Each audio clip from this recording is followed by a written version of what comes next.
Friends, SK teaching आप लोग का स्वागत है। हम लोग क्लास 10 के ज्योग्राफी देख रहे थे। पार्ट 1 देख चुके हैं, जिसमें कि हम लोग जो है पहला चैप्टर देख चुके हैं। आज पार्ट 2 होगा, जो कि दूसरा चैप्टर है। दूसरा चैप्टर का नाम है प्राकृतिक संसाधन। यदि आप लोग चैनल को नहीं सब्सक्राइब किया है, चैनल को सब्सक्राइब कर लीजिएगा, ठीक है। देखिए, पहले प्राकृतिक संसाधन के बारे में जानते हैं। प्राकृतिक संसाधन में पहला जो संसाधन पढ़ेंगे हम लोग भूमि के बारे में। प्राकृतिक संसाधन जानते हैं जो कि प्रकृति के द्वारा दिया गया है, उसको प्राकृतिक संसाधन कहते हैं। पहला क्या है, भूमि के बारे में पढ़ेंगे। भूमि प्राकृतिक संसाधन है। क्वेश्चन पूछेगा भूमि कौन सा संसाधन है, प्राकृतिक। याद रखना आप लोग को, ठीक है। यहाँ पर देखिए क्वेश्चन पूछेगा, कृषि, वानिकी, पशुचारण, मत्स्य खनन, वन्य जीवन, परिवहन, संचालन जैसे आर्थिक क्रियाएं भूमि पर संपन्न होने के कारण यह मौलिक संसाधन है। यानी कि जितना भी क्रिया होता है, कृषि यानी खेती गृहस्थी, पशुचारण, मत्स्य पालन, खनन, जितना भी क्रिया होता है, ये सब कहाँ पर होता है, एक तरह से भूमि पर होता है। इसीलिए इसको कौन सा, ये मौलिक संसाधन कहा जाता है। यानी कि एक तरह से बेसिक संसाधन, हम लोग के लिए ज़रूरी संसाधन है, इम्पोर्टेंट संसाधन है। यहाँ पर आप समझिएगा थोड़ा सा, भारत में भूमि का भौतिक स्वरूप। क्वेश्चन पूछेगा भारत में भूमि का भौतिक स्वरूप में पहला जो है मैदानी भाग पूछेगा कितना है, तो याद रखना है 43%। दूसरा पर्वतीय भाग 30% और पठारी भाग 27%। कितना प्रतिशत, 27%। यानी सबसे अधिक पूछेगा कौन सा भाग है, तो मैदानी भाग। कौन सा भाग, मैदानी भाग, याद रखना है, ठीक है। अब आगे क्वेश्चन यहाँ पर देखिए, ध्यान दीजिएगा। कहता मैदान कृषि एवं उद्योग के लिए उपयोगी होता है। जानते हैं मैदान जो होता है कृषि और उद्योग के लिए उपयोगी होता है। पर्वत बारहमासी नदियों के प्रवाह को सुनिश्चित करती है एवं पर्यटक विकास के लिए अनुकूल परिस्थितियाँ मुहैया कराती है। पर्वत जो होता है, याद रखना है। अब यहाँ पर ध्यान दीजिएगा, आगे कहता है कि पठार में खनिज, जीवाश्म ईंधन एवं वन संपदा की कोष संचित होती है। यहाँ पर देखिए, अभी जो तीनों के बारे में पढ़े हैं, तो यहाँ पर मैदान जो होता है, मैदान क्या होता है, मैदान कृषि एवं उद्योग के लिए उपयोगी होता है। अब पर्वत क्या होता है, बारहमासी नदियाँ, नदी मतलब समझते हैं जो कि पानी, एक तरह से गंगा नदी, ब्रह्मपुत्र नदी, ये सब जो है एक तरह से पानी जो है ये सब 12 मासी आती है। यानी कि 12 मास इसमें जो है पानी रहती है, क्योंकि ये सब हिमालय पर्वत की नदियाँ हैं। वही कहते हैं पर्यटक विकास के लिए अनुकूल परिस्थितियाँ मुहैया कराती है। और पठार खनिज के लिए, पठार जो है, पठार के नीचे क्या होता है, खनिज और जीवाश्म ईंधन या वन संपदा के कोष संचित होते हैं। कहाँ पर, पठारी भाग में, ठीक है। यानी तीनों के बारे में अलग अलग यहाँ पर दिया गया, उसको देख चुके हैं। अब यहाँ पर मृदा के बारे में समझते हैं। मृदा असंगठित पदार्थ से निर्मित पदार्थ की सबसे ऊपरी पतली परत मृदा कहलाती है। यानी कि पृथ्वी का जो, भूमि का जो पहला परत है, ऊपरी परत, इसी को क्या कहते हैं, मृदा कहते हैं। चट्टानों के टूटने तथा फूटने तथा मौलिक भौतिक, रासायनिक और जैविक परिवर्तन से मृदा का निर्माण होता है। याद रखना है, चट्टान के टूटने फूटने से ही, एक तरह से दिमाग में रखना है, मृदा का निर्माण होता है, याद रखना है, ठीक है। अब देखिए मृदा परिवर्तन का महत्व, कहता है मृदा परिवर्तन का एक महत्वपूर्ण घटक है। मृदा नवीकरणीय संसाधन है। क्वेश्चन पूछेगा मृदा कौन सा संसाधन है, याद रखना है नवीकरणीय संसाधन। मृदा के निर्माण का कारण जानते हैं, मृदा जो है उसका निर्माण के बहुत सारे कारण हैं। एक तरह से इसको उतना क्वेश्चन नहीं पूछेगा, लेकिन यहाँ पर जो है मृदा के बारे में डिटेल से यहाँ पर जो दिया गया है उसको समझना है। यहाँ पर मृदा के प्रकार पूछेगा, इससे क्वेश्चन आता है। मृदा याद रखना है, मृदा 6 प्रकार के होते हैं। क्वेश्चन पूछेगा मृदा कितने प्रकार के होते हैं, 6 प्रकार का, याद रखना है। पहला जलोढ़ मृदा, दूसरा काली मृदा, तीसरा लाल एवं पीली मृदा, याद रखना है। इसके बाद फिर लेटेराइट मृदा, इसके बाद कौन मृदा, लेटेराइट या लाल एवं पीली, लेटेराइट, मरुस्थलीय और पर्वतीय मृदा, ठीक है। टोटल जो है 6 प्रकार का मृदा हुआ, याद रखना है। एक बार फिर से देख लीजिए। यहाँ पर पहला हुआ जलोढ़ मृदा, पहला कौन सा मृदा है, जलोढ़ मृदा, काली मृदा, लाल एवं पीली मृदा, लेटेराइट मृदा, मरुस्थलीय मृदा और पर्वतीय मृदा, याद रखना है 6 प्रकार के। अब यहाँ पर जो है 6 प्रकार के मृदा के बाद जो है हम लोग जो है इसको डिटेल से जानने का कोशिश करेंगे। पहला जो मृदा है कौन सा है, जलोढ़ मृदा। पहला कौन सा मृदा है, जलोढ़। नदियों द्वारा बहाकर लाई गई मृदा को जलोढ़ मृदा कहते हैं। क्वेश्चन पूछेगा कि जलोढ़ मृदा का निर्माण जो होता है किसके द्वारा, याद रखना है नदियों के द्वारा जो बहाकर जो लाई गई मिट्टी जो होता है, उसी से कौन सा निर्माण होता है, जलोढ़ मृदा, याद रखना। जलोढ़ मिट्टी का गठन बालू, सिल्ट एवं मृतकों के विभिन्न अनुपात से होता है, याद रखना। जलोढ़ मिट्टी का रंग, याद रखना है, जलोढ़ मिट्टी का रंग धुंधला से लेकर लालिमा लिए भूरे रंग का होता है। ये सब उतना ज़रूरी नहीं, लेकिन यहाँ पर जो है जब जो बताएंगे इसको इम्पोर्टेंट है। जलोढ़ मृदा 2 प्रकार के होते हैं, याद रखना। क्वेश्चन पूछेगा जलोढ़ मृदा कितना प्रकार का, 2। एक बांगर, जिसको कहते हैं पुरानी जलोढ़ मृदा को बांगर कहा जाता है। क्वेश्चन पूछेगा पुरानी जलोढ़ मृदा को कौन सा कहते हैं, कौन सा मिट्टी कहते हैं, बांगर मृदा, याद रखना। पुरानी जलोढ़ मृदा में कंकड़ एवं बजरी की मात्रा अधिक होती है पुराने जलोढ़ मतलब वह नदी से जो कि दूर जो मिट्टी होता है ना, उसी को पुराने जलोढ़ मृदा कहेंगे। नदी के जो पास होगा मिट्टी उसको कहेंगे नवीन जलोढ़ मृदा, यानी खादर मिट्टी उसी को कहता है। याद रखना, खादर मिट्टी जलोढ़ मृदा, यानी हम लोग के इधर जो है ना सबसे अधिक जलोढ़ मृदा ही पाया जाता है। ठीक है, हम लोग मैदानी भाग में है और इसमें जलोढ़ मृदा है। जलोढ़ मिट्टी में अधिकतर नाइट्रोजन की कमी होता है। ठीक है, और जलोढ़ मृदा को दो भागों में बांटा गया, एक खादर, दूसरा बांगर। बांगर के बारे में पढ़े, उसको पुरानी मृदा कहते हैं।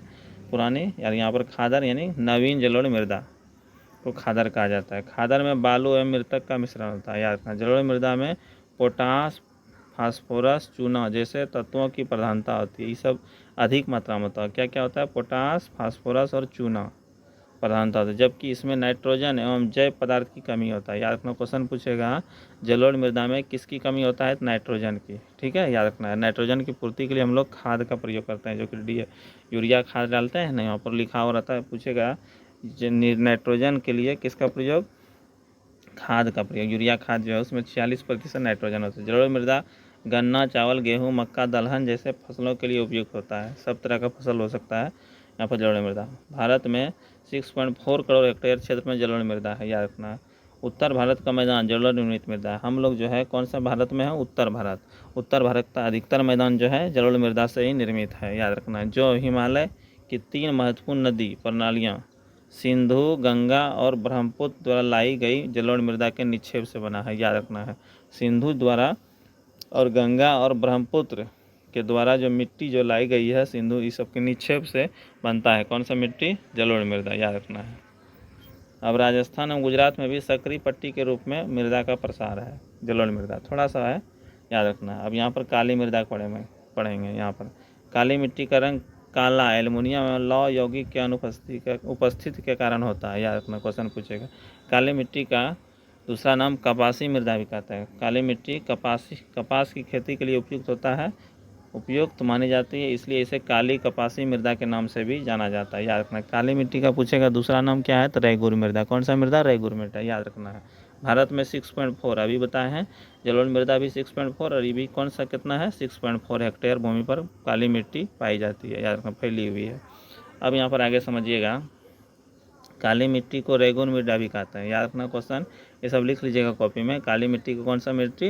रेगुर मिट्टी भी कहते हैं। इसको इंपॉर्टेंट लाइन है ये सब। ठीक है, ये सब क्वेश्चन आता है। काली मिट्टी में कैल्शियम कार्बोनेट, पोटास और चूना अधिक मात्रा में पाई जाती है। काली मिट्टी में फास्फोरस की कमी होती है। याद रखना, काली मिट्टी में किसकी कमी होती है? फास्फोरस की।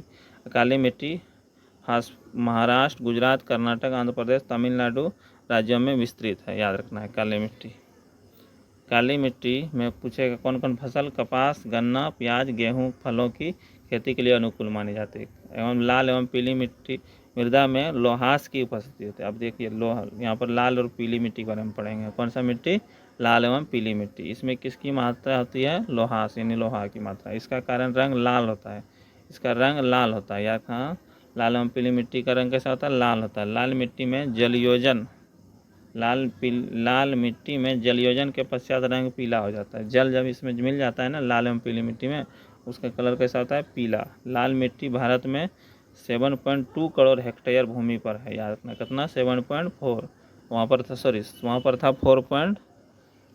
6.4 था, यहाँ पर 7.2 करोड़ हेक्टेयर भूमि पर पाया जाता है। कौन मिट्टी? लाल मिट्टी। याद रखना है। अब आगे पढ़ेंगे, लाल मिट्टी के बाद पढ़ेंगे इधर जो है लाल मिट्टी के बारे में और कुछ पढ़ लेते हैं। 1-2 लाइन है, उसको भी पढ़ लीजिए।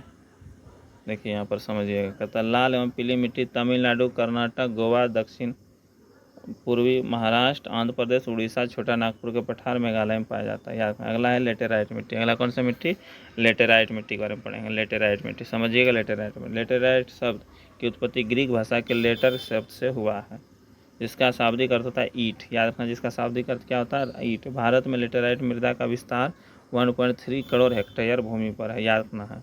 यहाँ पर देखिए इस कमते जा रहा है, वहाँ पहले था 6.4, अगला हो गया 7.3, यहाँ पर भी 1.3, यानी कि एक तरह से बहुत कम की मात्रा में है। ठीक है, भारत में लेटेराइट मृदा। याद रखना है। अब यहाँ पर समझिएगा, एल्युमिनियम और लोहे के ऑक्साइड के कारण इसका रंग लाल होता है। याद रखना, लेटेराइट मिट्टी का रंग लाल क्यों होता है? इसका रंग लोहे के ऑक्साइड के कारण। किसके कारण? लोहे के ऑक्साइड। या लेटेराइट मिट्टी में ह्यूमस की मात्रा नगण्य होती है, ह्यूमस जो है इसमें नहीं के बराबर होता है। ठीक है, अब यहाँ पर आगे देखिए लेटेराइट मिट्टी के बारे में और थोड़ा सा है, देख लीजिए लेटेराइट मिट्टी क्या कहता है। लेटेराइट मिट्टी में कर्नाटक, केरल, तमिलनाडु, आंध्र प्रदेश, उड़ीसा, असम में मिलता है। याद रखना, कर्नाटक, केरल और तमिलनाडु में लेटेराइट मृदा में चाय एवं कहवा का उत्पादन होता है। चाय की खेती होती है यहाँ पर। ठीक है, कर्नाटक सब में, और कहवा कॉफ़ी की। तमिलनाडु, आंध्र प्रदेश और केरल में लेटेराइट मिट्टी में काजू की खेती होती है। यहाँ पर अधिकतर मात्रा में काजू जो होता है केरल में होता है। कहाँ होता है काजू? सबसे अधिक काजू केरल में। मसाला जितना भी है ना, काजू एक तरह से नारियल या फिर मसाला में जितना भी है सब चीज़ कहाँ होता है? केरल में अधिकतर। ठीक है, याद रखना आप लोग को। अगला है मरुस्थलीय मृदा। कौन सा मृदा? और मरुस्थलीय मृदा। मरुस्थलीय मृदा शुष्क ऋतु, अल्प वर्षा, ह्यूमस रहित बालू मिट्टी वाले क्षेत्रों में विकसित होती है। याद रखना है, विकसित होती है, यहाँ पर दिया हुआ होती है। मरुस्थलीय मृदा का रंग लाल या हल्का भूरा होता है। मरुस्थलीय मृदा का रंग कुछ कैसा होता है? लाल, हल्का लाल एवं भूरा होता है। मरुस्थलीय मृदा पंजाब, राजस्थान, सौराष्ट्र कक्ष में पाया जाता है। याद रखना है, पश्चिमी हरियाणा और पश्चिमी दक्षिणी पंजाब में पाई जाती है। कौन सा मृदा?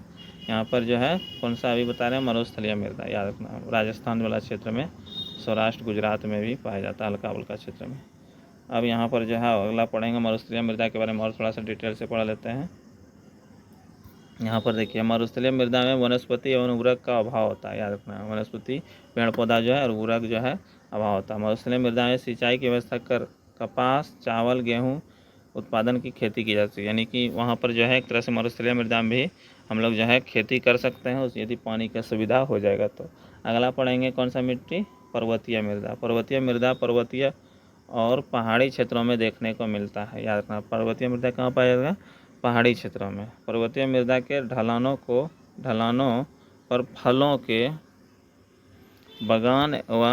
के बगान एवं नदी घाटी में चावल का लगभग सभी क्षेत्र में उत्पादन किया जाता है, यहाँ पर पर्वतीय मृदा में। ठीक है, अगला है भूमि उपयोग निम्न वर्गों में बांटा गया। वन विस्तार के लिए, भूमि के लिए भूमि को निम्न वर्गों में बांटा गया है, जानते हैं। उसमें वन विस्तार करते हैं भूमि पर, कृषि योग्य बंजर भूमि, कृषि गैर कृषि कार्य में संलग्न, अस्थायी चारागाह गौचारा में भूमि, इस तरह से बांटा गया है। इसको उतना ज़रूरी नहीं है, इम्पोर्टेंट नहीं है उतना। क्वेश्चन यहाँ से आएगा उसको देखिए मेन। ठीक है, अब यहाँ पर नीचे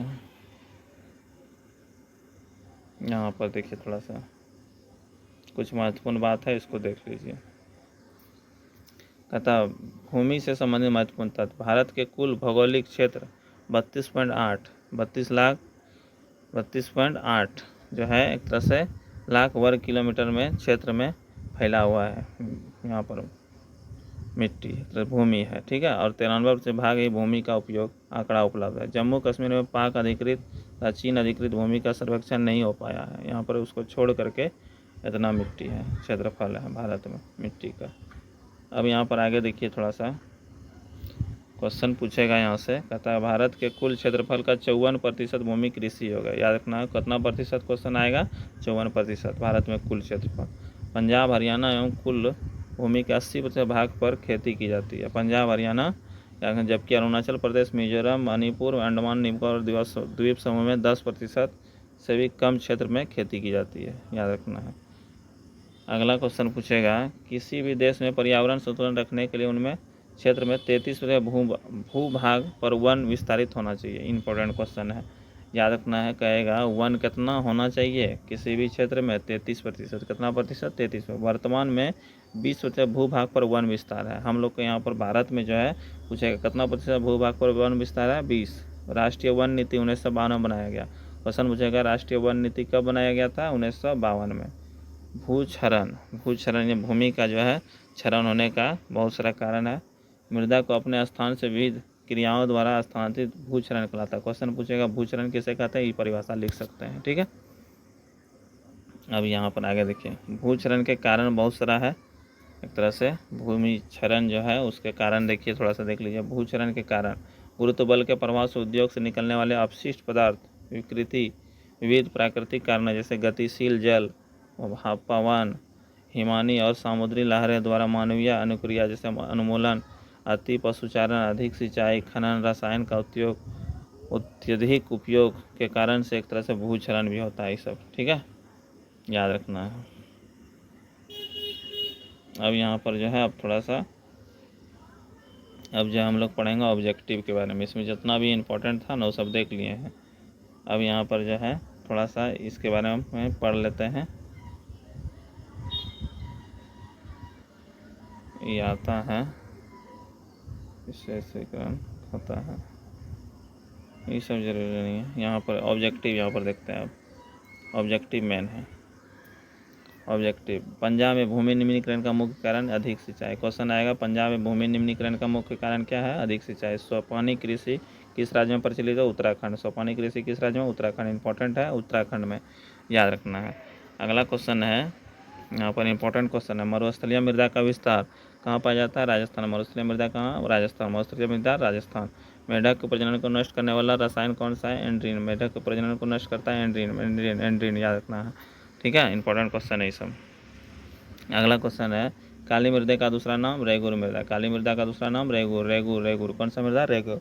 निम्न में पुरानी जलोढ़ मिट्टी को कौन सा मिट्टी कहते हैं? बांगर मिट्टी को। और नवीन जलोढ़ को खादर मिट्टी, याद रखना है। ठीक है, अब यहाँ पर क्वेश्चन देखिए, कहता निम्न में से कौन मृदा निर्माण का कारण है? यहाँ पर मृदा का निर्माण जो होता है उसका कारण यहाँ पर पूछ रहा है। यहाँ पर देखिए आंसर ऊपर में दिया होगा, इनमें सभी रहेगा ऑप्शन में तो उसको मार दीजिएगा। ठीक है, किताब में दिया होगा ऑप्शन, इनमें सभी वाला मार दीजिएगा। काली मिट्टी कहाँ पाई जाती है?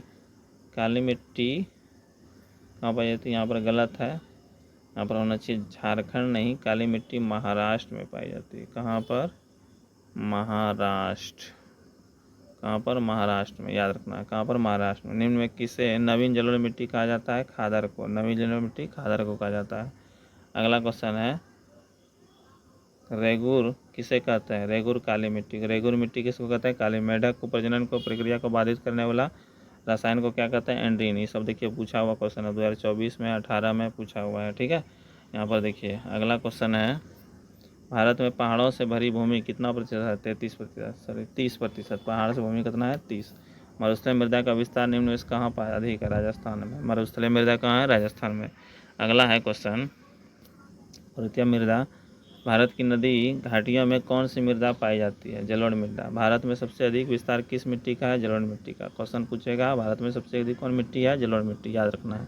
अगला क्वेश्चन कहता है, पुरानी जलोढ़ मिट्टी को क्या कहा जाता है? बांगर। पुरानी जलोढ़ को बांगर। लेटेराइट मृदा का रंग कैसा होता है? लाल। ये बता चुके हैं, भारत में सबसे उपजाऊ मिट्टी जलोढ़ मिट्टी, सबसे अधिक उपजाऊ जलोढ़ मिट्टी है। ठीक है, याद रखना है। अगला क्वेश्चन, काली मिट्टी उपयुक्त है कपास के लिए। किसके लिए? कपास के लिए। इनमें से किस राज्य में काली मृदा पाई जाती है? महाराष्ट्र में। किसमें? महाराष्ट्र में, याद रखना है, किसमें? महाराष्ट्र में। अगला, अब यहाँ पर देखिए, यहाँ पर जो है लघु उत्तरीय प्रश्न है, बुक का ही लघु उत्तरीय प्रश्न ले लिए हैं। यहाँ पर बुक का आंसर क्वेश्चन से ही हम निकाल के यहाँ पर लाए हैं, ध्यान दीजिएगा। लघु उत्तरीय प्रश्न में, जलोढ़ मृदा के विस्तार वाले राज्य का नाम बताएं, इसमें कौन सी फसलें लगाई जाती है? क्वेश्चन है, जलोढ़ मृदा के विस्तार वाले राज्य का नाम बताना है, कौन सी फसलें लगाई जाती है? जलोढ़ मृदा के विस्तार वाले राज्य उत्तर प्रदेश, बिहार, पंजाब, गुजरात, राजस्थान, हरियाणा, पश्चिम बंगाल तथा असम है। इस मृदा में गन्ना, देखिए कौन कौन फसल लगता है? गन्ना, यहाँ पर समझिएगा, गन्ना, चावल, दलहन जैसी फसलें उगाई जाती है। ठीक है, ये क्वेश्चन का आंसर हो गया। अगला क्वेश्चन है दूसरा नंबर, ध्यान दीजिएगा, समोच्च कृषि से आप क्या समझते हैं? समोच्च कृषि से आप क्या समझते हैं? पहाड़ी क्षेत्र में मृदा अपरदन को रोकने के लिए वृत्ताकार का रूप खेत की जुताई की जाती है, इसे ही समोच्च कृषि के नाम से जाना जाता है। इसको लिख लीजिएगा आप लोग। अगला है क्वेश्चन, पवन अपरदन वाले क्षेत्र में कृषि की कौन सी पद्धति उपयोग में मानी जाती है? पवन अपरदन वाले क्षेत्र में पट्टिका पद्धति उपयोग मानी जाती है। इस पर कृषि में फसलों के बीच घास की पट्टियां लगाई जाती है, इसको भी याद रखना है। ठीक है, अगला क्वेश्चन है, भारत में किन भागों में नदी डेल्टा का विकास हुआ है? यहाँ की मृदा की क्या विशेषता है? भारत के पूर्वी तटीय मैदान में महानदी गोदावरी, कृष्णा और कावेरी नदी द्वारा डेल्टा का निर्माण, यहाँ जलोढ़ मिट्टी पाई जाती है, यही काफ़ी उपजाऊ होता है, इसको लिख लीजिएगा। ठीक है, अगला है फसल चक्रण। अगला क्वेश्चन क्या है, कौन सा है? फसल चक्रण। फसल चक्रण मृदा संरक्षण में किस प्रकार सहायक है? फसल चक्रण के द्वारा मृदा के पोषक तत्व पोषक स्तर को बरकरार रखा जाता है। गेहूँ, चावल, मक्का, आलू के लगातार उगाने से मृदा के पोषक तत्व में कमी आ जाती है। इसे तिलहन दलहन की खेती में पुनः प्राप्त की जा सकती है। ठीक है, फसल चक्रण में जो है दलहन की खेती किया जाता है, इसीलिए फिर से जो मृदा जो उर्वरक एक तरह से वापस आ जाता है। ठीक है, उपजाऊ बन जाता है।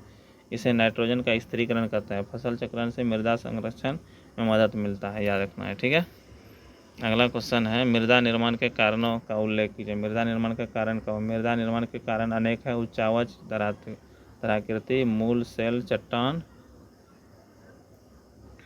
और बहुत सारे कारण है। यहाँ पर देखिए जलवायु, यहाँ पर दिया हुआ है जलवायु, वनस्पति, जैव पदार्थ, खनिज, लवण, ये सब जो है एक तरह से है। जलोढ़ मृदा से आप क्या समझते हैं? क्वेश्चन पूछेगा जलोढ़ मृदा से आप क्या समझते हैं, इसको लिखना है। जलोढ़ मृदा से क्या समझते हैं? जलोढ़ मृदा से ये मृदा में कौन सी फसल उगाई? नदियों द्वारा बहा कर लाई गई मृदा को जलोढ़ मृदा कहते हैं। ये परिभाषा हो गया। जलोढ़ मृदा गन्ना, चावल, गेहूँ, मक्का, दलहन फसलों के लिए उपयुक्त मानी जाती है। इसके बारे में बता चुके हैं, इंपॉर्टेंट क्वेश्चन ही। ठीक है, आता है एग्जाम में। खादर एवं बांगर मिट्टी में अंतर बताइए। पुराने जलोढ़ मृदा को बांगर कहते हैं और पुराने जलोढ़ मृदा में कंकड़ एवं बजरी की मात्रा अधिक होती है, याद रखना। खादर नवीन जलोढ़ मृदा को खादर कहा जाता है। खादर बालू एवं मृतक का मिश्रण होता है, याद रखना। क्वेश्चन में लिखना है आपको। अगला क्वेश्चन है डेल्टाई मृदा की विशेषता लिखिए। नदियों द्वारा बहा कर लाई गई मृदा को जलोढ़ मृदा या डेल्टाई मृदा भी कहते हैं। पूर्वी तटीय मैदान में स्थित महानदी गोदावरी, कृष्णा, कावेरी नदियों द्वारा निर्मित डेल्टा का निर्माण जलोढ़ से ही जुड़ा है। जलोढ़ मिट्टी का गठन बालू, सिल्ट, मृतक एवं विभिन्न अनुपात से होती है, इसको लिख लेना है। ठीक है, आगे यहाँ पर और थोड़ा सा है। गन्ना मृदा में इस तरह के जलोढ़ मृदा में गन्ना, चावल, गेहूँ, मक्का, दलहन जैसे फसलों उपयुक्त मानी जाती है। अगला क्वेश्चन है लेटेराइट मृदा। लेटेराइट मृदा कहाँ पाई जाती है? इस मृदा में कौन सी फसलें उगाई जाती है? लेटेराइट मिट्टी कर्नाटक, केरल, तमिलनाडु, आंध्र प्रदेश, उड़ीसा, असम में मिलता है। कर्नाटक, केरल में, तमिलनाडु में लेटेराइट मिट्टी चाय की खेती उत्पादन किया जाता है, याद रखना है। इसके लिए तमिलनाडु, आंध्र प्रदेश, केरल में लेटेराइट मिट्टी में काजू खेती की जाती है, याद रखना है। ठीक है, इसके बारे में जान चुके हैं। अब जो है इस तरह से हम लोग जो है टोटल जितना भी क्वेश्चन था यहाँ पर जान चुके हैं। इसके बाद दीर्घ उत्तरी भी क्वेश्चन है, उसको भी देख लीजिएगा आप लोग। ठीक है, उसको आप लोग देख लेना है आप लोग को। इसके बाद जो है हम जो है इसका PDF जो है इसका लिंक डाल देंगे, डिस्क्रिप्शन में डाल देंगे PDF का लिंक। ठीक है, आप लोग लोड कर लीजिएगा, इस पर लिख लीजिएगा बैठ के। मिलते हैं नेक्स्ट वीडियो में। जय हिंद, जय भारत।